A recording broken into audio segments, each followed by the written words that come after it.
नमस्कार सभी को, आप सभी का स्वागत है स्टडी आईक्यू के इस यूट्यूब प्लेटफॉर्म के ऊपर। और आज हम बेसिकली बात करने वाले हैं रेलवेज रिफॉर्म्स के बारे में।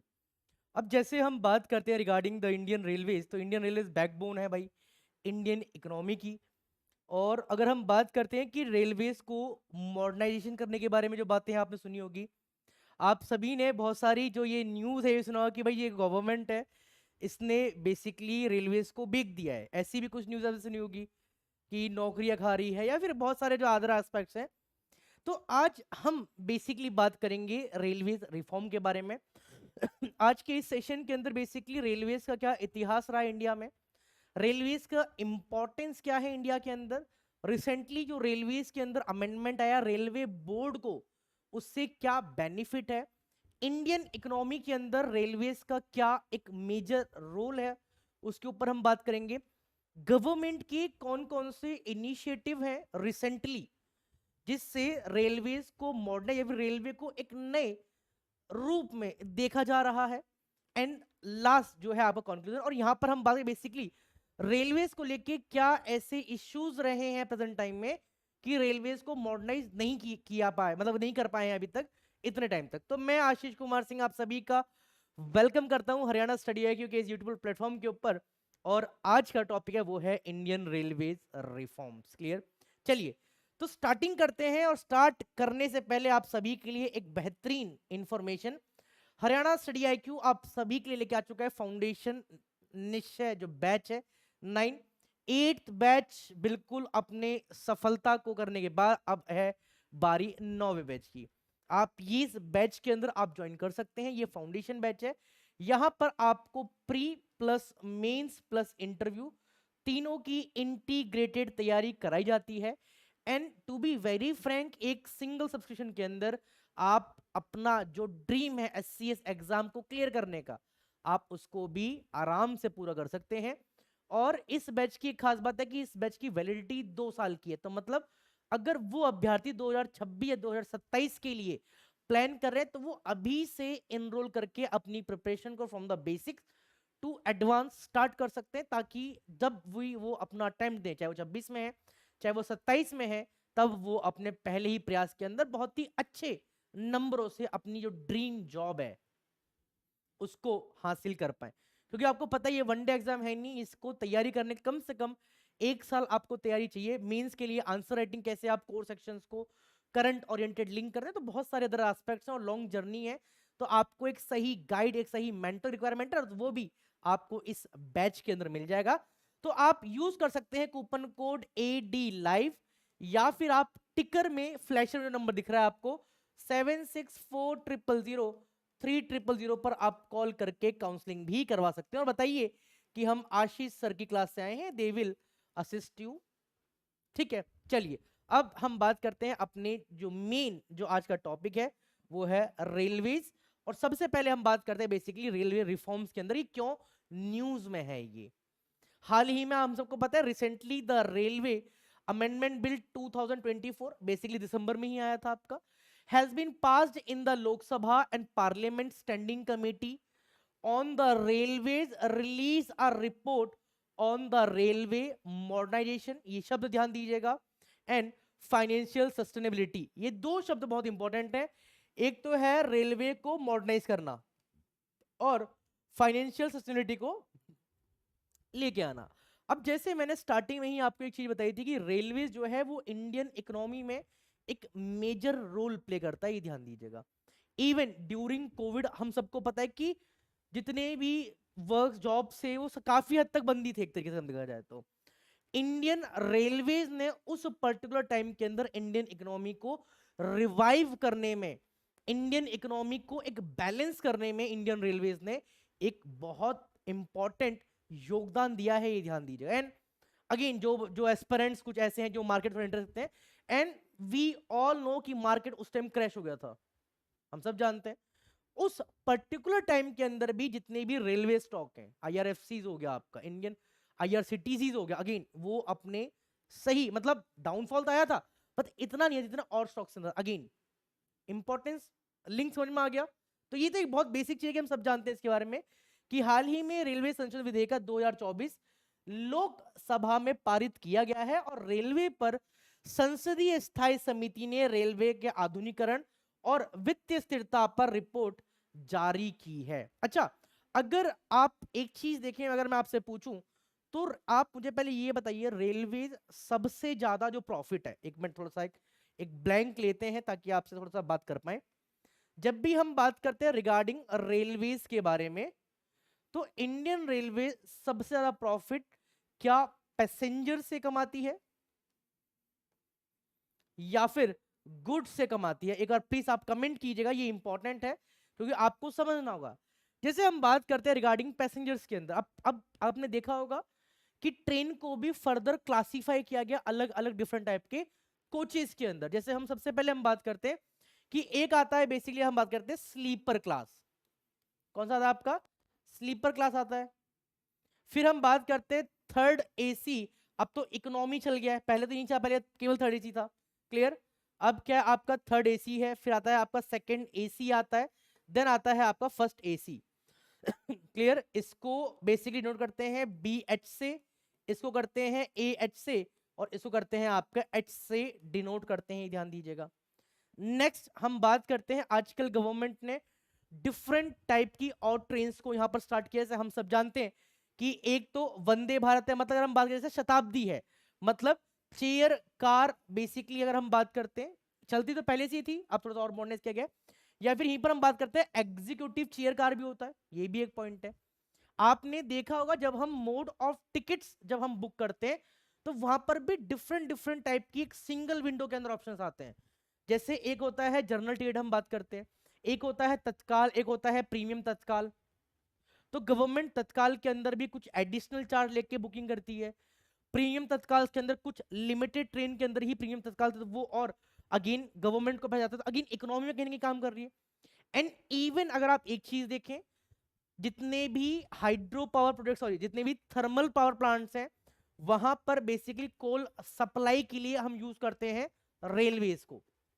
दूसरा, अगर हम बात करते हैं फर्टिलाइजर को ट्रांसपोर्ट करने के लिए, गुड्स को ट्रांसपोर्ट करने के लिए, किसी भी बल्कि आइटम को थोड़ा सा जल्दी पहुंचाने के लिए हम रेलवेज का यूज करते हैं, ध्यान दीजिएगा। अच्छा, अगर हम एक चीज देखें यहीं पर, मैं आपको एक पॉइंट और अगर हम बात करते हैं, just wait for sake.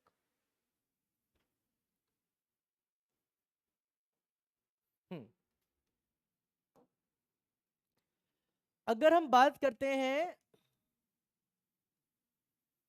Railway mode of transport के बारे में, तो ये भी क्या है? चीपर मोड ऑफ ट्रांसपोर्ट है।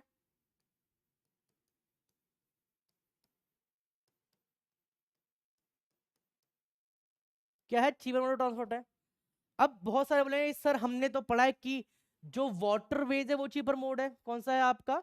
जो वाटरवेज है। अब एक बात बताइए, वाटरवेज क्या हर जगह है? वाटरवेज हर जगह अवेलेबल नहीं है, ठीक है। वाटरवेज चीपर तो है, और साथ में क्या थोड़ा सा टाइम टेकिंग है। क्या है आपका? टाइम टेकिंग है या नहीं है? टाइम टेकिंग है। और यहीं पर हम बात करते हैं रेलवेज के बारे में, तो ये अगर मैं बात करता हूं तो ये मॉडरेट टाइम टेकिंग है। कैसा है आपका? मॉडरेट टाइम टेकिंग है। भाई अगर हम एक चीज देखें कि वाटरवेज से तो जल्दी पहुंचा देगा, एयरवेज चीपर नहीं है, वो तो काफी एक्सपेंसिव है। एंड जो हम बात करते हैं जो रोड ट्रांसपोर्ट है, उससे भी आपको बहुत जल्दी जो सामान है वो यहाँ पर मिल जाता है यहाँ पर, ठीक है। तो ये कुछ इंपॉर्टेंट की आसपास जब हम बात करते हैं, और by the mode of railway अगर आप देखें कि हमें, जैसे हम बात करते हैं कि जो फर्टिलाइजर्स है वो प्रोवाइड होता है बाय द ट्रांसपोर्ट रेलवेज के थ्रू, या फिर हम बात करते हैं कोल हो गया, या फिर व्हीट हो गया, फिर मैं बात करता हूँ इसको पूरे रहते हैं कि जो भी फूड क्रेन्स है, क्या है? फूड ग्रेन्स हो गया आपका। इवन आपने कभी कभी मिल्क सप्लाई के लिए भी आपने देखा होगा। या फिर हम बात करते हैं जो भी आपका हैवी बल्कि है, जैसे हम बात करते हैं जितना भी सेल अथॉरिटी ऑफ इंडिया का जो आइटम है वो सब इंडियन रेलवे से ट्रांसपोर्ट होता है मैक्सिमम। या फिर हम बात करते हैं जो क्रूड ऑयल है, क्रूड ऑयल हो गया, या फिर हम बात करते हैं जो रिफाइनिंग ऑयल हो गया। क्या हो गया आपका? रिफाइन ऑयल हो गया। ये सब बेसिकली ट्रांसपोर्ट होता है by the mode of railways, ठीक है। आपने बहुत सारे जो इमेजेस हैं वो देखी होंगी, बहुत सारी मूवीज के देखी होगी कि पहले कोयला बेसिकली मूव होता था। और अगर आप एक चीज देखें, जब ब्रिटिशर्स इंडिया में आए थे उनका जो ऑब्जेक्टिव था केवल वो उनके लिए था कि बेसिकली वो रॉ मटेरियल को कहां तक, पोर्ट तक ले जाने के लिए एक सुविधा ले आए। अब बुलक कार्ट से या फिर बस से या फिर जो भी ट्रक्स होंगे उससे कितना आप करेंगे, तो रेलवेज को लॉर्ड डलहौजी के टाइम पे लाया गया था, ठीक है। और उसका काम क्या था, रॉ मटेरियल को इकट्ठा करके प्रॉपर उसको पोर्ट तक पहुंचाने का इसका मेन ऑब्जेक्टिव था। तो आई थिंक जो मोड है आप यहां पर समझ गए होंगे, ठीक है। थोड़ा सा यहां पर हम हिस्ट्री के बारे में बात कर लेते हैं कि what is the current organization structure of the Indian railways. तो भारतीय रेल की स्थापना 1853 में हुई थी और यह दुनिया का सबसे बड़े रेलवे नेटवर्क में से एक है। अगर हम बात करते हैं किसी बुक्स के अंदर फोर्थ है, किसी बुक्स के अंदर थर्ड है, तो ये ध्यान दीजिएगा कि इंडिया का जो रेलवे नेटवर्क है, मतलब पूरे पैन इंडिया के अंदर, वो क्या है आपका, बहुत मतलब वर्ल्ड के टॉप, जो अगर हम बात करते हैं 4 लार्जेस्ट या फिर लॉन्गेस्ट रेलवे नेटवर्क के अंदर इंडिया का आता है।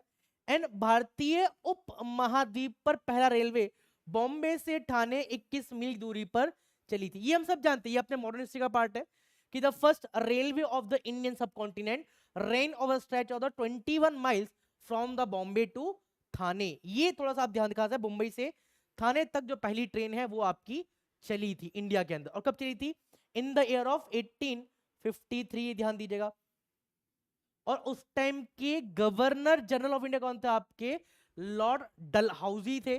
और आप देख सकते हैं कि उस टाइम जो इंजन था या फिर इंजन कैसे था आपका, कोल इंजन था। एंड उस टाइम जो रेलवेज के अंदर जो गेज यूज होते हैं, मतलब रेलवे का, रेल्स का मतलब क्या होता है, जो ट्रैक है आपका।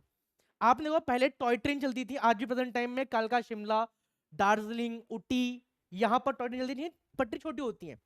फिर आपने और रेड कलर के आपने कोचेस देखे होंगे जो थोड़े से ब्राउनिश कलर के थे, उनको बोलते थे वो मीटर गेज पे वो वर्क करते हैं। और प्रेजेंट टाइम में आज जो अभी प्रेजेंट टाइम में जो रेलवेज यूज होता है वो होता है आपके ब्रॉड गेज के ऊपर। किसके ऊपर, ब्रॉड गेज के ऊपर अभी प्रेजेंट टाइम में वर्क होता है, ये ध्यान दीजिएगा। एंड अगर हम बात करते हैं कि it India project to account 40% of the total global share of the rail activity by the 2050, ये ध्यान दीजिएगा कि 2020 तक रेल गतिविधि कुल वैश्विक हिस्से का, मतलब वर्ल्ड की अगर हम बात करते हैं 40% हिस्सा भारत का होने का अनुमान है, ये ध्यान दीजिएगा। एंड भारतीय रेलवे ने आधुनिक रेल प्रणाली विकसित करने के लिए भारत के लिए राष्ट्रीय रेल योजना, जो आपका बेसिकली एनआरपी है, उसको तैयार करने की जो ट्राई किया है वो 2030 तक। अगेन तो रेलवे को मॉडर्नाइज करने के लिए चीजें हैं वो 2030 तक हमारा क्या है, पूरा ऑब्जेक्टिव है, ये ध्यान दीजिएगा। और क्वेश्चन पूछ सकता है रिगार्डिंग द एनआरपी, ये क्या है, क्लियर। तो ये नेशनल रेल प्रोग्राम है basically for modernization of the railway. And कब तक का ये ऑब्जेक्टिव है, 2030 तक इसका अचीव करने का हम ट्राई करेंगे। Now clear. अच्छा, अब यहीं पर अगर मैं एक चीज समझूं, रेलवेज को मॉडर्नाइज कर, अब समझ पा रहे हैं कि इंडिया में वास्ट नेटवर्क है इंडिया के अंदर ही, तो उसको मॉडर्नाइज करने के लिए कुछ अमाउंट तो चाहिए भाई। अब ये तो पॉसिबल नहीं है कि गवर्नमेंट अपना पूरा बजट रेलवेज को दे दे, पॉसिबल ही नहीं है, क्योंकि बहुत सारी अलग अलग मिनिस्ट्रीज हैं। मिनिस्ट्री ऑफ रेलवे है, मिनिस्ट्री ऑफ डिफेंस है, होम अफेयर्स है, फाइनेंस है, टेक्सटाइल्स है, हाईवे एंड अथॉरिटीज है। तो अगर हम बात करते हैं तो वेरियस टाइप ऑफ पोर्टफोलियोज है इंडिया में। एंड बजट के अंदर हर पोर्टफोलियो के लिए जो फंड है वो एलोकेट किए जाते हैं।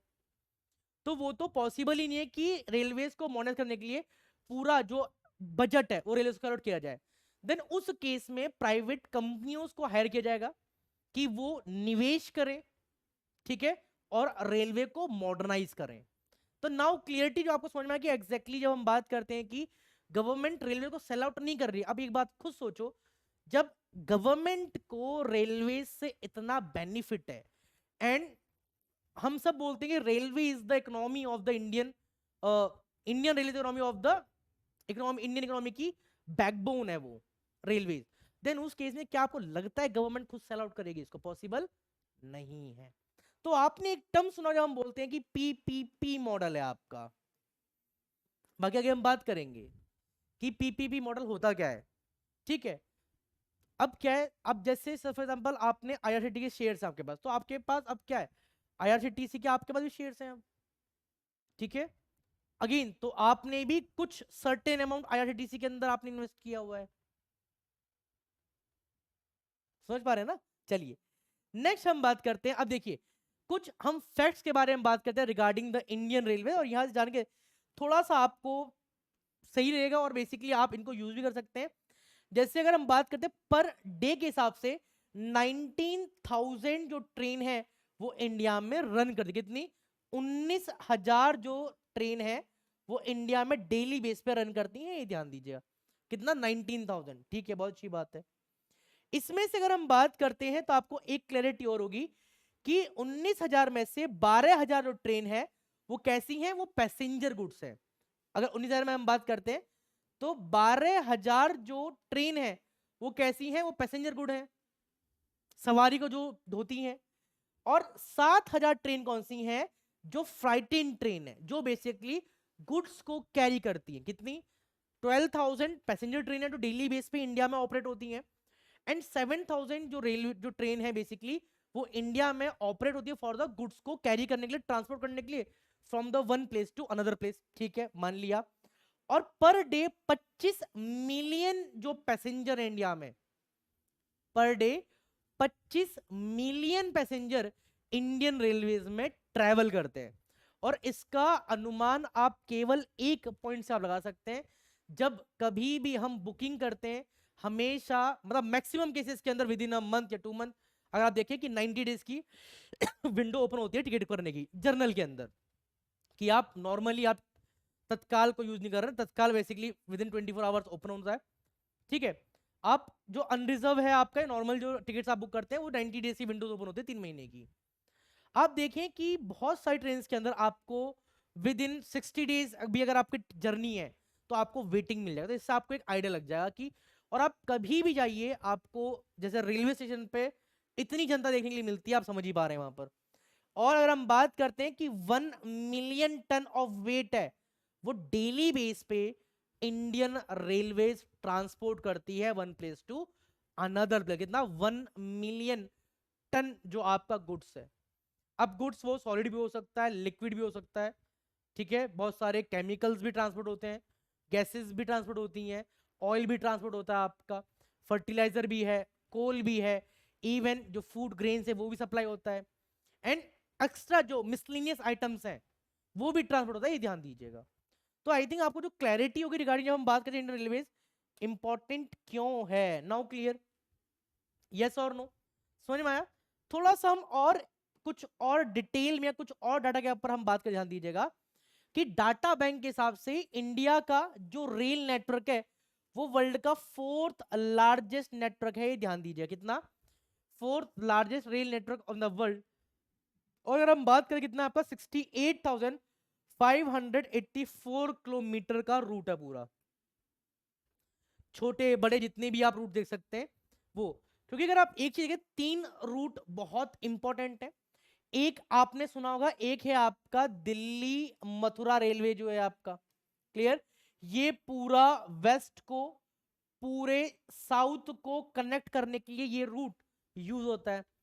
फिर हम बात करते हैं दिल्ली और जो जम्मू वाला जो रेट JNK वाला रूट है आपका, ये पूरे नॉर्थ इंडिया को कनेक्ट करने के लिए काम आता है, ठीक है।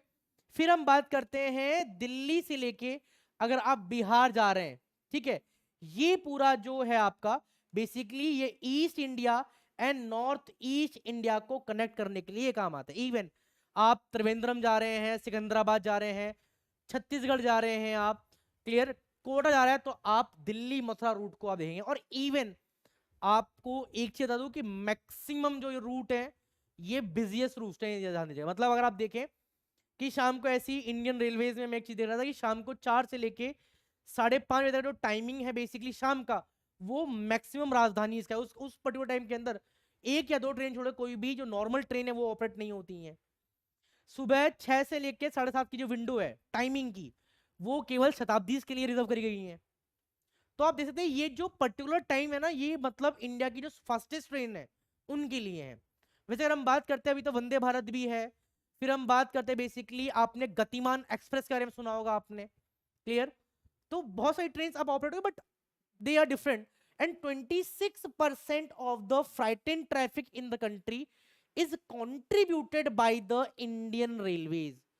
पूरे इंडिया का जो फ्राइट ट्रैफिक है आपका गुड्स ट्रैफिक का, उसका 26% ऑफ जो ट्रांसपोर्टेशन है कंट्री का, वो done by the Indian railway. और आप ये देख सकते हैं, और 26% अगर आप देखें कि यहाँ पर, और अगर हम बात करते हैं तो रोडवेज भी है, या फिर हम बात करते हैं मैरीटाइम बोर्ड भी है, वाटरवेज भी है आपका, एयरवेज से भी कुछ बड़ी बड़ी कंपनियां जो है बेसिकली वो शिपमेंट करवाती हैं, एंड लोकल भी हैं।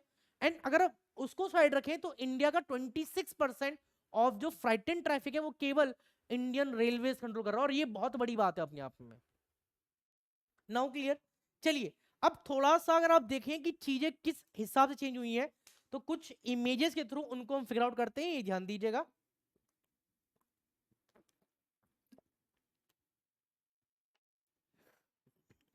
देखिए ये जो है आपका, ये है बेसिकली, इसको हम बोलते हैं आपका नैरो गेज। कैसा आपका नैरो गेज? प्रेजेंट टाइम में जो इंडिया में टॉय ट्रेन्स हैं, क्या है? टॉय ट्रेन्स हैं, बेसिकली वो ऑपरेट होती हैं। और देखिए रेल क्या होता है? रेल ट्रैक को बोलते, क्या बोलते हैं? रेल ट्रैक को बोलते हैं, ध्यान दीजिएगा। टॉय ट्रेन वाला हो गया। फिर आपने, अगर हम देखें कि आपने अर्ली 2003 या 4 तक अगर मैं बात कर लेता हूं, तो आपने इस रेड कलर की जो कोचेस हैं आपने ये देखे होंगे। कैसे रेड कलर कोचेस देखे होंगे? ये जो कोचेस है, ये ट्रेन है, ये बेसिकली मीटर गेज के ऊपर काम करती है। किसके ऊपर? मीटर गेज के ऊपर काम करती है। एंड प्रेजेंट टाइम में आप जो इस टाइप की ट्रेन देखते हैं, ये जो प्रेजेंट टाइम ट्रेन है वो सारी ब्रॉड गेज के ऊपर काम करते हैं। ये किसी ब्रॉड गेज के ऊपर काम करते हैं। और इवन अगर आप देखिए मॉडर्नाइजेशन के अंदर ट्रेन को, बेसिकली ट्रेन के कोचेस को हमने यहाँ पर चेंज किया है, हमने इंजन्स को मॉडिफाई किया है, हमने यहाँ पर हमने ट्रैक्स की मरम्मत करी है, हमने इलेक्ट्रिफिकेशन किया है हमने, क्योंकि ऑब्वियस सी बात है एनर्जी प्रोडक्शन के अंदर हम रिन्यूएबल एनर्जी भी है।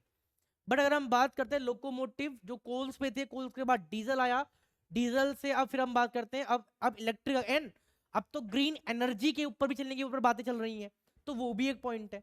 तो अगर आप एक चीज देखें तो प्रेजेंट टाइम में कि मॉडर्नेशन के अंदर और भी एस्पेक्ट्स है। तो सबसे पहला जो कंसर्न था वो था कि हमने यहाँ पर रेल्स को चेंज किया है, नैरो गेज के अंदर मीटर गेज के, प्रेजेंट टाइम में कैसा आपका ब्रॉड गेज है। ठीक है, फिर थोड़ा सा अगर मैं इंजन के साथ थोड़ा मैं अगर आपको थोड़ा सा बताऊं कि चेंजेस कैसे करें आपका, पहले अगर आप देखें, पहले इस तरीके के कोल या फिर जो स्टीम इंजन हैं वो चलते थे इंडिया के अंदर। फिर आपने WGB, आपने इस तरीके के जो डीजल इंजन हैं आपने ये देखे होंगे। फिर डीजल इंजन काफी पुराने हैं, उस केस के साथ जो ओल्ड इलेक्ट्रिफिकेशन जब हुआ तो इलेक्ट्रिक इंजन आपने इस मॉडल से देखे होंगे, जिसे हम WAG से हम बेसिकली डिनोट करते हैं। ये जो आप इंजन देख पा रहे हैं ये बेसिकली न्यू डीजल इंजन है आपका। क्लियर? WDG से इसको डिनोट करते हैं। और ये वैग 12 है आपका, और ये इंडिया का सबसे लेटेस्ट एंड पावरफुल इंजन, इसको बोलते हैं आपका WAG 12। ड्यूरिंग कोविड आपने एक टर्म सुना होगा शेषनाग, और ये बेसिकली 2.4 किलोमीटर की एक इंडियन रेलवेज का एक प्रॉपर, उस टाइम पैसेंजर ट्रेन चली नहीं थी, फ्राइट एंड ट्रैफिक के लिए पूरा ओपन बंडल था आपका, आप आराम से रन कीजिए।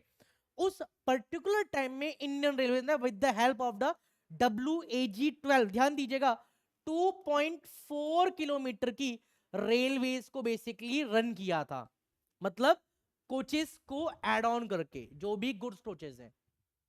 एंड इसी को शेष नाग के नाम से डिनोट किया गया था by the ministry of the railways, तो आपको ये भी पता होना चाहिए। नाउ अब थोड़ा सा हमने इंजन ट्रैक चेक देख लिया, हमने इलेक्ट्रिफिकेशन के बारे में हमने बात कर ली है। अब हम थोड़ा सा बात करें रिगार्डिंग द कोचेस के बारे में। ठीक है, प्रेजेंट टाइम में अगर हम बात करते हैं, दो टाइप के कोचेस आपने देखे होंगे, एक होते हैं आपके ICF कोचेस और एक LBH कोचेस होते हैं। ये ध्यान दीजिएगा, क्या होते हैं आपके LBH कोचेस होते हैं, ध्यान दीजिएगा। ठीक है, ये जो आप देख पा रहे हैं, ये जो ओल्ड टाइप के जो कोचेस हैं, ये सारे कैसे सारे ICF कोचेस हैं। प्रेजेंट टाइम में आप राजधानी के अंदर या फिर नॉर्मल जो ट्रेन है उन सबको LBH कोचेस के अंदर कन्वर्ट किया है, आप देख सकते हैं, या फिर आप देख सकते हैं, तो ये थोड़ा पेंट कर दिया, बट जो कोचेस हैं वो सारे आपके एडवांस वर्जन के हैं। And there may be there slightly difference नहीं बोल सकते, बहुत ज्यादा डिफरेंस है अगर हम बात करते हैं आईसीएफ और एलबीटी कोचेस के अंदर। थोड़ा अगर हम यहाँ पर देखें तो पॉइंट कि LHB coaches made by Germany link from buses, and जो आईसीएफ कोचेस हैं आपके बेसिकली ये कपूरथला जो कोच फैक्ट्री है बेसिकली वहां पर फॉर्मेट होते हैं। फिर अगर एलएचएस भी कोचेस हम बात करते हैं तो इनकी जो स्पीड है वो 160 किलोमीटर तक है। आईसीएफ कोचेस मात्र 110 किलोमीटर की स्पीड तक ही वो रन कर सकते हैं, ध्यान दीजिएगा। एलएचबी कोचेस की अगर हम बात करते हैं तो anti telescopic, they do not penetrate into coach during the accident. ICF coaches के अंदर ये जो टेक्नोलॉजी थी ये नहीं थी। एलएचबी कोचेस के अंदर एडवांस आपका डिस्क ब्रेक सिस्टम है, एंड एंटी कोलिजन को अवॉइड करने के लिए बेसिकली यहाँ पर जो फीचर है वो इनबिल्ट किया गया है। आईसीएफ कोचेस के अंदर ऐसी जो एडवांस टेक्नोलॉजी है वो नहीं थी। एलएचबी कोचेस जो है बेसिकली वो लाइट है, हायर पैसेंजर कैपेसिटी है। अब ज्यादा पैसेंजर कैपेसिटी होगी तो ऑब्वियस सी बात है रेलवेज को जो रेवेन्यू है वो भी ज्यादा होगा। आईसीएफ कोचेस के अंदर वो हैवी थे, शॉर्टेड, और जो पैसेंजर कैरिंग कैपेसिटी थी वो भी क्या थी, बहुत कम थी।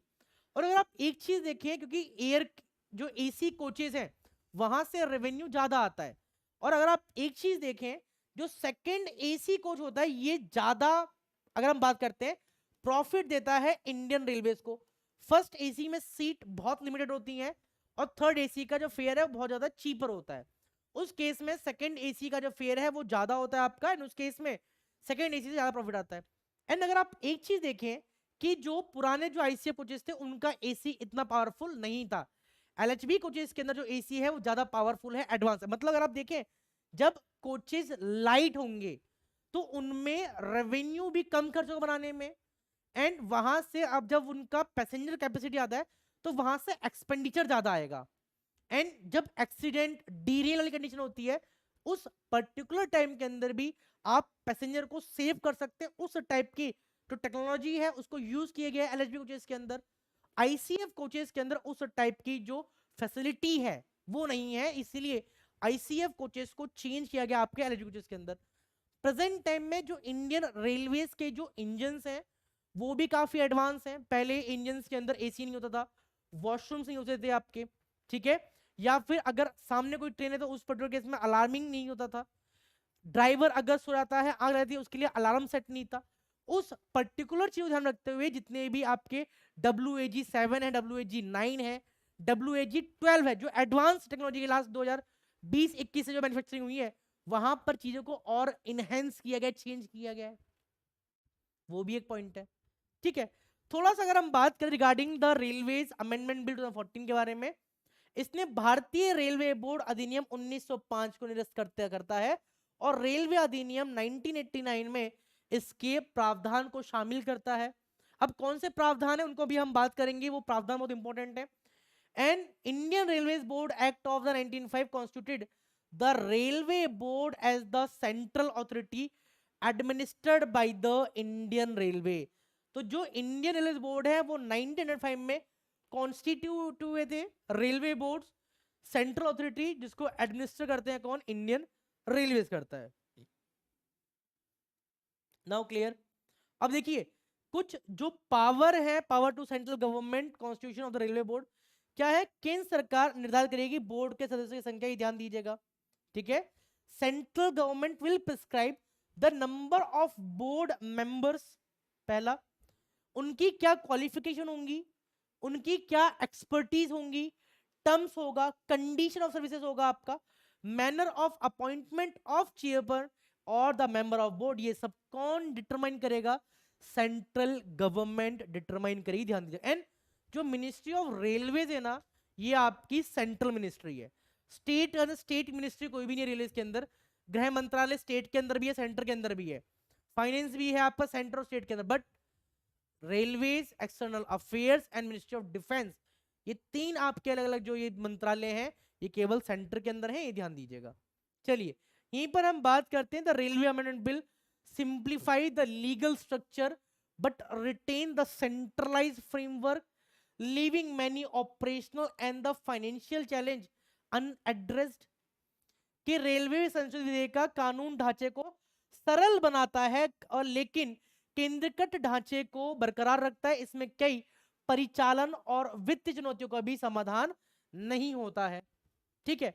और दूसरा पॉइंट क्या दिया है कि recently parliament standing committee also highlight the need of the structural reform crucial for improving efficiency, आपका competitiveness and the service quality को और इनहेंस करने के लिए बात करी गई है। एंड अब क्या की हाइलाइट्स हैं report of the parliament committee, ये इंपॉर्टेंट है और यहां से क्वेश्चन आपके प्रीलिम्स में भी आ सकता है और मेंस में भी जो क्वेश्चन है वो बन सकता है, ये ध्यान दीजिएगा। Now clear. अब देखिए आपको with in a form of chart यहां पर हम बात करेंगे। सबसे पहले जो मेजर कंसर्न था वो है फाइनेंशियल स्टेबिलिटी। तो फाइनेंसिस के लिए क्या ऑब्जर्वेशन है एंड क्या रिकमेंडेशन करी है, थोड़ा इन पे हम बात करें। बाकी जो बेसिक टच है वो हमने देख लिया, अब क्या रिकमेंडेशन है, क्या चैलेंजेस है, उनको यहाँ पर हम फिगर करते हैं। तो सबसे पहला पॉइंट है आपका फाइनेंशियल, कि फाइनेंसिस कैसे होंगे। अब ऑब्जर्वेशन में पहला पॉइंट क्या कहता है, most of the earning of the Indian railway come from the freighting services, मतलब जो गुड्स ट्रांसपोर्ट होता है उससे सबसे ज्यादा रेवेन्यू जनरेट होता है इंडियन रेलवेज का, ठीक है। और उसके रिकमेंडेशन में क्या बोलते हैं कि make comprehensive review of the passenger fares in different trains and class. भाई अगर फ्राइटिंग सर्विसेज के लिए 7,000 ट्रेन है, ठीक है, पैसेंजर सर्विसेज के लिए 12,000 ट्रेन पर डे पे ऑपरेट होती है, तो क्या चेंजेस ऐसा कर सकते हैं कि पैसेंजर ट्रेन के अंदर कुछ जो कॉम्प्रिहेंसिव फेयर रिव्यूज किए जाए, पर क्लासेस के अंदर, पर कोचेस के अंदर थोड़ा सा देखा जाए एंड थोड़ा सा वहां पर और इफेक्टिवनेस लाया जाए। तो पहला रिकमेंडेशन और ऑब्जर्वेशन क्लियर। दूसरा पॉइंट क्या किया गया है कि 2023-24 के अंदर इंडियन रेलवेज ने रेवेन्यू अर्न करा है आपका 1,68,293 from the frighten, clear, and around 70,000 was from the passenger services। ये पर करोड़ के अंदर है, बट यहां पर एक डाटा दिया हुआ है। और अगर आप एक चीज देखें, review the AC class fare by aligning it with a cost in queue with the keeping general class affordable, ठीक है। तो यहां पर एसी क्लास फेयर्स को रिव्यू करने के बारे में बात करी गई है। तो ये पॉइंट क्लियर हो गया कि भाई अगर फ्राइटेन से 1,68,000 आ रहा है तो 70,000 थोड़ा सा और इनहेंस किया जाए। अगेन फाइनेंशियल स्टेबिलिटी के लिए इंडियन रेलवेज का आप समझ पा रहे रिफॉर्म जरूरी है, ठीक है। नेक्स्ट पॉइंट क्या दिया यहां पर हम बात करते हैं, फिर दिया है low revenue from the passenger segment result in very low net revenue, कि जो पैसेंजर से जो बेसिकली जो आता है रेवेन्यू वो बहुत कम है, और उसको बूस्ट करने के लिए non fare revenue to 20% by 2030 through advertising and commercial development को भी यहां पर बातें करी गई हैं। तो समझ में आया क्या क्या ऑब्जर्वेशन रही है अभी तक एंड क्या इस अमेंडमेंट के अंदर रिकमेंडेशन दी गई है। चलिए नेक्स्ट हम बात करते हैं regarding the operational point of view से। Average flight in train speed कितनी है आपकी, 25 kilometre per hour over the past 11 year. Again अब देखिए जब स्पीड कम होगी, ध्यान दीजिए क्लियर, स्पीड जब कम होगी तो टाइम क्या होगा, टाइम यहां पर इंक्रीज होगा। और अगर आप एक चीज देखें, अगर स्पीड अगर इंक्रीज हो जाएगी ट्रेन की तो टाइम क्या होगा, टाइम कम होगा। टाइम कम होगा तो डिलीवरी और जल्दी होगी, ठीक है। एंड मैक्सिमम जो रोटेशन है ट्रांसपोर्टेशन का वो और इनहेंस होगा, और ट्रांसपोर्टेशन टाइम रिड्यूस होगा, उसकी डिमांड और बढ़ेगी। देन उस केस में गवर्नमेंट को और जो रेवेन्यू है फ्रेट एंड ट्रैफिक से वो और ज्यादा होगा। तो ये ऑब्जर्वेशन है। अब रिकमेंडेशन क्या दी है कि creation and the expedition of the new dedicated freight and corridor to increase the speed freight and loading and earning. और आपको एक चीज देख रही होगी कि बेसिकली सपोज करो एक ट्रैक ये है, एक ट्रैक ये है, गवर्नमेंट ने एडिशनल 2 ट्रैक और बना रही है। क्यों? क्योंकि ये जो है ये पैसेंजर के लिए हो गया आपका, एंड अगर ट्रैक खाली है तो फ्राइट एंड ट्रैफिक, और इस पे केवल फ्राइट एंड ट्रैफिक होता कि जो और बेसिकली जो कॉमर्शलाइजेशन है आपका, या फिर हम बात करते हैं जो बेसिकली ट्रांसपोर्टेशन है वो और ज्यादा या और जल्दी हो जाए। Now clear. चलिए फिर अब हम बात करके इंफ्रास्ट्रक्चर एंड मॉनिटरिंग, ये यहां से क्वेश्चन ऑलरेडी यूपीएससी एग्जाम्स के अंदर आ चुका है रिगार्डिंग डिफेंस मॉडर्नाइजेशन हो गया आपका, सॉरी रेलवे मॉडर्नाइजेशन हो गया आपका, ठीक है। And investment increase capital expenditure mainly due to the increase in growth, budgetary support ही ध्यान दीजिएगा, ये ऑब्जर्वेशन है। एंड इनकी रिकमेंडेशन क्या है, boost the private sector involvement in railways, जो इंफ्रास्ट्रक्चर को और स्टेशन को रीडेवलप करने के लिए काम करे। मतलब गवर्नमेंट को जो अपना पैसा है वो इन्वेस्टमेंट ना करना पड़े, जो प्राइवेट कंपनीज हैं वो इन्वेस्टमेंट करें, डेवलप करें और अपने शेयर्स के बाद अपना निकल जाए वहां से।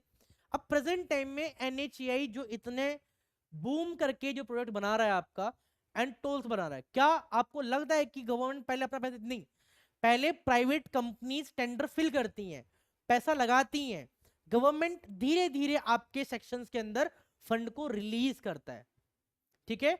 एंड टोल से जब तक उस कंपनी का पूरा पैसा हो जाता है तब तक टोल वो, उसके बाद government life time toll earn करती है। तो ये भी एक पॉइंट है। आपको, आपने कभी सोचा नहीं होगा कि गवर्नमेंट टोल्स पे इतना ध्यान क्यों देती है, कि गवर्नमेंट हाईवेज बना दिए, अब वहां से रेवेन्यू कैसे जनरेट होगा, टोल से जनरेट होगा। एंड अगेन रोडवेज भी एक major economy point of view से काम करता है, ये हम सब जानते हैं। चलिए सेकंड पॉइंट क्या क्या है इंफ्रास्ट्रक्चर के अंदर, वो है लैंड एक्विजिशन। भाई आपने अभी बात करी है कि हम न्यू फ्राइटन कॉरिडोर्स को हम डेवलप करेंगे, उसके लिए आपको जमीन चाहिए, तो जमीन अगेन इंपॉर्टेंट पॉइंट है आपका। तो one of the primary factor contributing to delay the numerous project is the issue associated with the land acquisition. भाई जमीन का जो अधिग्रहण है उसकी वजह से जो प्रोजेक्ट्स हैं वो और डिले होते जा रहे हैं। अब रिकमेंडेशन क्या दी है इसके अंदर कि consider the policy change to speed up the land acquisition and ensure the timely progress through the consistent engagement with the state government at the higher level, कि आप लैंड एक्विजिशन पॉलिसी थोड़ा change करें, ठीक है, उसको और speed up करें, state government higher level पे एंगेजमेंट रखें उसके अंदर, ताकि टाइम से जो लैंड एक्विजिशन वाला पॉइंट है वो जल्दी जल्दी फिगर आउट हो। लैंड एक्विजिशन जितनी जल्दी होगा, फ्राइटन कॉरिडोर को डेवलप करने का जो काम है वो और तेजी से काम करेगा। आईआरसीएफ क्या करती है, कॉरिडोर से ब्रेक करती है, आपका बिल्ड करती है, इंपॉर्टेंट पॉइंट है। नेक्स्ट हम बात करते हैं आता ऑब्जर्वेशन के अंदर road over bridges and road under bridges, ध्यान दीजिएगा, आरओबी एंड आरयूबी। आपने बहुत सारे ब्रिजेस देखे होंगे, जैसे मैं बताता हूँ, जैसे प्रयागराज का ब्रिज है, प्रयागराज के ब्रिज की अगर हम बात करते हैं तो रेलवेज पहले था आपका, देन आपका नीचे उसके क्या है आपका बेसिकली रोडवेज है। ब्रह्मपुत्र का अगर आप ब्रिज देखें, ब्रह्मपुत्र में जो बेसिकली रंगिया से गुवाहाटी को कनेक्ट करता है, उसके ऊपर क्या है आपका बेसिकली रोड ओवर ब्रिज है और नीचे क्या है आपका रेलवे ब्रिज है उसी के नीचे। तो ऑब्जर्वेशन क्या बात कर रहा है कि target for the ROB and completion have not been meet last 3 year and Indian railway has removed all the unman level crossing and replacing man one the ROB. आपने देखा होगा नॉर्मली जो गांव देहात के अंदर या फिर सिटीज के अंदर पहले ना रेलवे क्रॉसिंग हुआ करती थी, रेलवे क्रॉसिंग को अब क्या कर दिया, अब अंडरपास से कर दिया। किससे कर दिया, अंडरपास बना दे। क्यों, अगेन गवर्नमेंट की कंसर्न है आपका, तो किसी प्रकार से जो एक्सीडेंट होता है वो ना हो। एक और पॉइंट है आपका, रिकमेंडेशन क्या करेगी यहां पर, the committee comments the new policy allowing the railway to full fund stall project due to the station inaction on cost sharing and the timely completion of the pending work. जितने pending work है उनको जल्दी जल्दी निपटाने के लिए government fund देगी ताकि और डेवलपमेंट और फास्टर हो, ठीक है। फिर हम बात करें रिगार्डिंग रिसर्च, देखो ये पॉइंट तो रेलवेज नहीं सब में ही है कि इंडियन गवर्नमेंट अपने R&D पे अपना जो बजट है वो बहुत कम शेयर करते हैं, और जब तक R&D पे काम नहीं होगा आप डेवलपमेंट इतना और प्रोग्रेसिवली और इफेक्टिवली आप नहीं लेके आ सकते। अगेन आज सुबह करंट की क्लास के अंदर मैंने यही बताया था रिगार्डिंग, जब भी हम बात करते हैं कि डेवलप्ड कंट्री और डेवलपिंग कंट्री में यही अंतर है, डेवलप्ड कंट्री अपने रिसर्च एंड डेवलपमेंट के ऊपर फंड को वो इन्वेस्ट करते हैं, एंड डेवलपिंग कंट्री R&D पे इतना इन्वेस्टमेंट नहीं कर पाते, ये एक पॉइंट है यहाँ पर, ठीक है। Low allocation and utilisation of railway research fund, जैसे हम बात करते हैं budget estimate for railway research is merely, अगर बात 72 करोड़ से बस खाली, और जिसमें इंडिया, अगर आप बात देखें कि इंडियन रेलवेज की जो इंडिया की जो इकोनॉमी है वो रेलवेज के ऊपर काफी हद तक डिपेंड करती है, और उसके R&D के लिए मात्र 72 करोड़ रुपए दिए। सोचने वाली बात है यहाँ पर ये, ठीक है। और रिकमेंडेशन क्या है? Increase the scope of research and development to ensure the modernization and stimulation to the latest technology. भाई R&D होगी तो मॉडर्नाइज करने में, और नहीं टेक्नोलॉजी को इनहेंस करने में और हेल्प होगी, तो वो भी एक पॉइंट है यहाँ पर। फिर यहाँ पर हम बात करते हैं सेफ्टी पॉइंट ऑफ व्यू से कि स्लो एक्सपेंशन ऑफ कवच सिस्टम, अगेन कवच system very very important, with only 1465 routes kilometer in south central and 80 routes kilometer in north central railways को कवच के अंदर लाया गया है, ठीक है। ensure the faster penetration of कवच across the इंडियन रेलवे की रिकमेंडेशन करी गई है। एंड लास्ट जो पॉइंट आता है वो आता है ग्रीन रेलवेज। भाई हम इतना ज्यादा हैवी मशीनरी है डेवलप कर रहे हैं, तो उसको ग्रीन एनर्जी गवर्नमेंट का एम है, थोड़ा वहां पर भी ध्यान देना होगा। तो Indian railway has set target to making themselves net zero carbon emitter by 2030, और उसके लिए क्या करना पड़ेगा? इलेक्ट्रिफिकेशन करना होगा किसको? रेलवेज को। And incorporate the green budgeting methodological in the financial allocation, ये ध्यान दीजिएगा। नेक्स्ट पॉइंट हम बात करते हैं electrification of railway line source of energy requirement through renewable source, जैसे वाटर कंजर्वेशन हो गया, वाटर मैनेजमेंट हो गया, etcetera. And they keep major bring taken to the spirit, ठीक है। और नेक्स्ट जब हम बात करें रिकमेंडेशन के अंदर, green budgeting refer to the use of the budgetary policy making tools to better understand environmental impact spending choice and ensure the public budgets align with the climate environment objects। अगर आप एक चीज देखें, अभी हमने बात की थी कि हम फ्राइट ट्रेन ट्रैफिक को कॉरिडोर को डेवलप करेंगे। एंड अगर आप एक चीज देखिए, मैंने अभी आपको बताया था बेसिकली कि इंडिया का जो मैक्सिमम साउथ को, साउथ सेंट्रल को, साउथ ईस्टर्न को, या फिर आपका जो वेस्टर्न एरिया है उसको कनेक्ट करने के लिए जो दिल्ली मध्य प्रदेश जो रूट है वो इंपॉर्टेंट है आपका, ठीक है।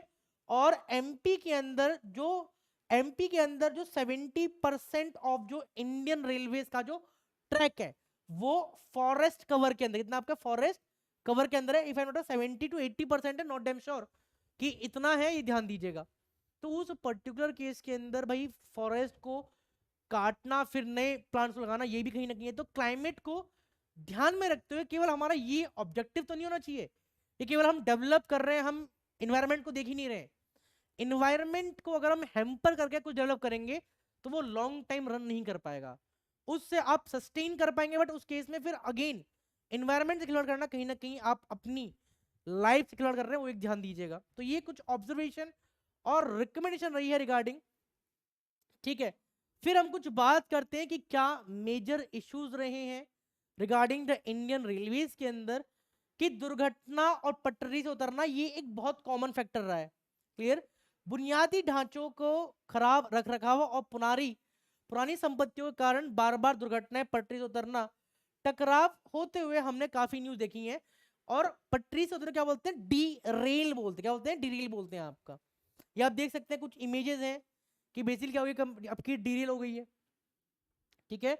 रिसेंटली जो कंट्रोलर ऑडिटर जनरल रिपोर्ट के अंदर raise a serious concern about the worrying to trend a signal failure, rail fracture major contribute to the accident, ही ध्यान दीजिएगा। क्लियर? कि अगर हम सिग्नल का फेल होना, रेल फ्रैक्चर होना, और ये चिंताजनक बात है, और इसके ऊपर जो कैग है नियंत्रण विभाग परीक्षक ने गंभीर चिंता जताई है। आप यहाँ पर इस इमेज को देख सकते हैं, ध्यान दीजिएगा, ठीक है। फिर हम बात करते हैं फाइनेंशियल परफॉर्मेंस के बारे में।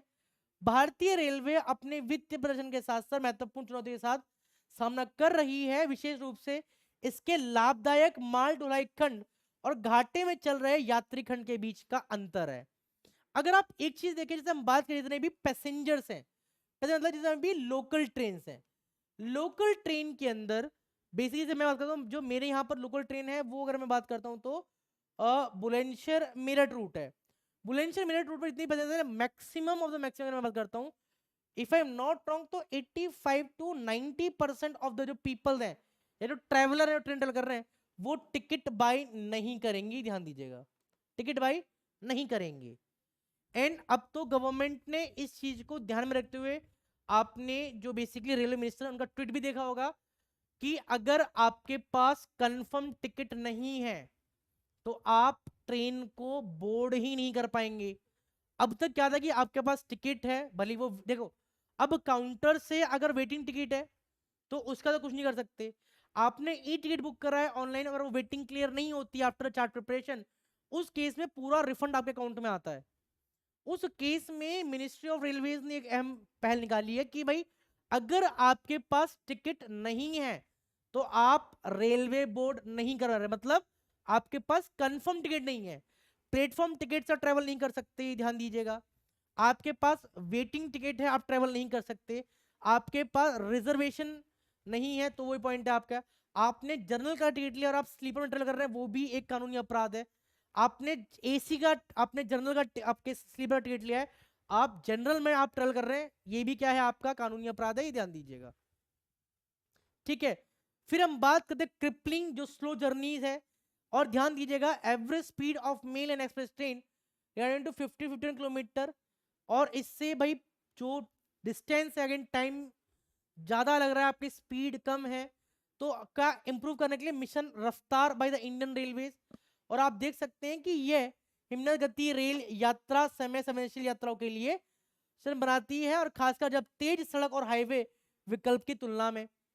द ग्लेशियल पे अच्छा एक चीज देखें कि फर्स्ट एसी का जो टिकट है और जो एयर फेयर है आपका, किसका, आपका बेसिकली जो इकोनॉमी है, वो काफी हद तक सिमिलर है।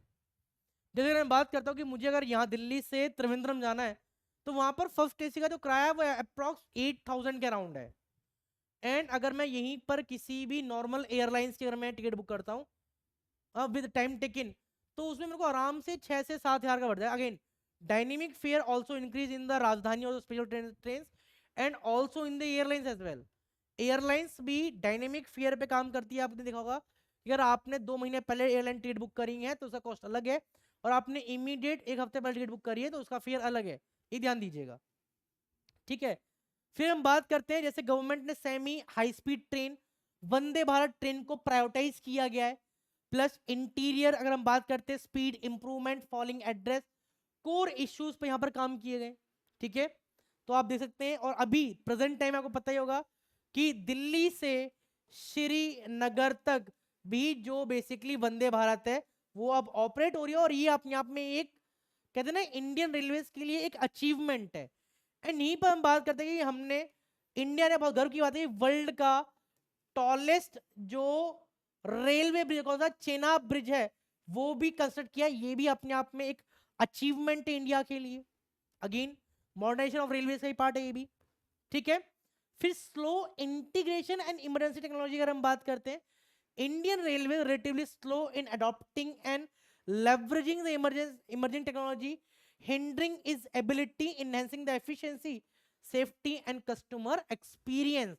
अगर आप देखें ये जो इमेज है ये बेसिकली दिल्ली श्रीनगर वंदे भारत एक्सप्रेस की आप इमेज देख पा रहे हैं।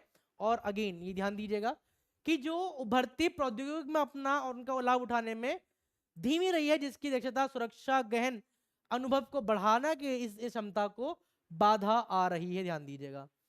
एंड ट्रेन टक्करों को रोकने के लिए अपनी क्षमता के बावजूद कवच प्रणाली की तैनाती भारत में धीमी रही है, और अब तक दक्षिण मध्यम रेलवे में केवल 1465 किलोमीटर की पटरियां और 129 इंजनों पर स्थापित किया गया है, ये ध्यान दीजिएगा। क्या है आपका कवच सिस्टम, ये ध्यान दीजिएगा। Now clear? ठीक है, फिर यहां पर challenges in the PPP public private and partnership modes कि भारतीय रेलवे ने बुनियादी ढांचों को विकास संचालन और सेवा वितरण के लिए पीपीपी मॉडल को प्रभाव ढंग से लाभ उठाने के लिए संघर्ष किया है, जिससे निजी पूंजी और विशेष जुटाने में बाधा उत्पन्न हुई है, तो ये भी एक पॉइंट है अगर हम बात करते हैं। एंड भारत गौरव के माध्यम से निजी ट्रेन संचालन की शुरुआत को राजस्व साझाकरण मॉडल परिचालन सतत है, और नियम पर चिंताओं के कारण पर्याप्त निजी भागीदारी के आकर्षित करने की चुनौतियों पे सामना करना पड़ा है।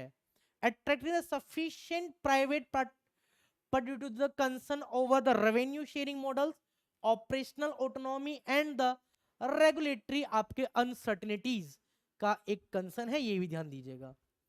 फिर लास्ट में अगर हम बात करें रिगार्डिंग द कंक्लूजन के बारे में कि although the Indian railway has, देखो यद्यपि भारतीय रेलवे ने काफी प्रगति की है, लेकिन इसे वर्तमान और भविष्य की आवश्यकताओं को पूरा करने के लिए, वैश्विक मानकों पर पूरा करने के लिए भी उन्नत प्रौद्योगिकियों को अपनाकर, स्थिरता को बढ़ाकर, परिचालन दक्षता को बढ़ावा देकर बुनियादी ढांचों का आधुनिकीकरण के लिए रणनीति दृष्टिकोण अपनाना चाहिए। अगेन अब यहां पर हम इंडियन रेलवेज के लिए न्यूट्रल में थोड़ा सा पॉजिटिव अप्रोच लेके आ रहे हैं कि जो चल रहा है वो तो ठीक है। अगर हम फ्यूचर में इंडियन रेलवेज को अगर हम कुछ और एक नई इमेज देखते हैं इंडिया की इकोनॉमी में, देन उस केस में हमें इंडियन रेलवेज को मॉडर्नाइज, इंडियन रेलवेज को boost, new freight and traffic corridors को डेवलप करना ही होगा। ठीक है, तो ये कंक्लूजन है। तो आई थिंक आपको जो क्लैरिटी है वो आपको समझ में आई जब भी हम बात करते हैं रिगार्डिंग द इंडियन रेलवे या रेलवे रिफॉर्म्स में, एंड सच टाइप ऑफ जो थिंग्स है वो आपके ऐसे में आ जाती हैं या फिर आपके जो मेन कोर्स सेक्शंस है उसमें भी आपको देखने के लिए मिल सकती है, ये ध्यान दीजिएगा। नाउ क्लियर, एंड इसी के साथ उम्मीद करता हूँ आपको जो क्लैरिटी है वो आपको होगी शॉर्टेड। एंड ये क्वेश्चन आपके मेंस के लिए है, आप जरूर एक बार ट्राई कीजिएगा कि examine the overall performance and challenges and countered bye the Indian railway in the recent year and suggest the effective strategies for इस एनहेंसमेंट। ये आपके मेंस के लिए है, ध्यान दीजिएगा कि हाल के वर्षों में भारतीय रेलवे ने समग्र प्रदर्शन और चुनौतियों की जांच करें और इसकी वृद्धि के लिए प्रभावी रणनीतिक सुझाव दें, और आपको जो लिखना है 200 वर्ड्स के अंदर। ठीक है, और आप लिखने के बाद @DSO आशीष डागुर पे आप टेलीग्राम जरूर करें, आपके आंसर का वेट रहेगा और उम्मीद करता हूं आपको बहुत ही सही तरीके से जो क्लैरिटी है आपको देखने के लिए मिली होगी। इन केस अगेन भाई, अब एम तो सबका है, ड्रीम नहीं बोलूंगा बट अचीव करने के लिए कुछ ना कुछ दिक्कतें आती हैं, तो आप जुड़ सकते हैं निश्चय बैच 9 से, और आप देख पा रहे हैं कि हमारे जो जितने बैचेस हैं वो बहुत ही इफेक्टिव हैं। जो एस्पिरेंट्स हैं आफ्टर यूट्यूब के बाद पेड में पढ़ने के बाद उनका जो नजरिया है एग्जाम को क्रैक करने का, क्वेश्चन को देख के सॉल्व करने का, वो चेंज होता है। And to be very frank, destruction में पढ़ना और एक बिल्कुल सेपरेट प्लेटफॉर्म, बिल्कुल एकांत में पढ़ना, 1-to-1 मेंटरशिप में पढ़ना, एक सही गाइडेंस में पढ़ना अपने आप में एक चैलेंज है। एंड सही रणनीति, सही स्ट्रेटेजी, सही गाइडेंस, सही मेंटोर के अंदर अगर आप तैयारी करते हैं तो कम टाइम के अंदर आप इफेक्टिव रिजल्ट अपने लाइफ के अंदर लेके आ सकते हैं, ये ध्यान दीजिएगा। क्लियर, तो आप जुड़ सकते हैं फाउंडेशन निश्चय बैच 9 के साथ। ये प्री मेंस तीनों के लिए इंटरव्यू, तीनों के लिए इंपॉर्टेंट है आपका। ठीक है, और अगर हम बात करते हैं तो आने वाला जो टाइम है एग्जाम्स मोस्ट प्रोबेबली अप्रैल में आपको नोटिफिकेशन दिख जाए और अगस्त सितंबर तक आपका प्री हो जाए, तो टाइम बहुत कम है। आप जुड़िए और स्टार्ट के तैयारी। आप यूज कर सकते हैं कूपन कोड AD लाइव, या फिर आप 76400300 पर आप कॉल करके काउंसलिंग भी करवा सकते हैं। एंड क्लास एंड आप डेली सुबह 7 AM पर होता है करंट अफेयर सेशन, ताकि आप अपने कोर सेक्शन को करंट से लिंक करें और अपनी जो चांसेस हैं प्रीलिम्स और मेंस क्वालिफाई करने के, आप उसको और बढ़ा सकते हैं। ध्यान दीजिए डेली सुबह 7 AM करने की क्लास है। एंड इस तरह की अपडेट के लिए stay tune with the Haryana study YouTube channel. तब तक के लिए जय हिंद, जय भारत, नमस्कार सभी को।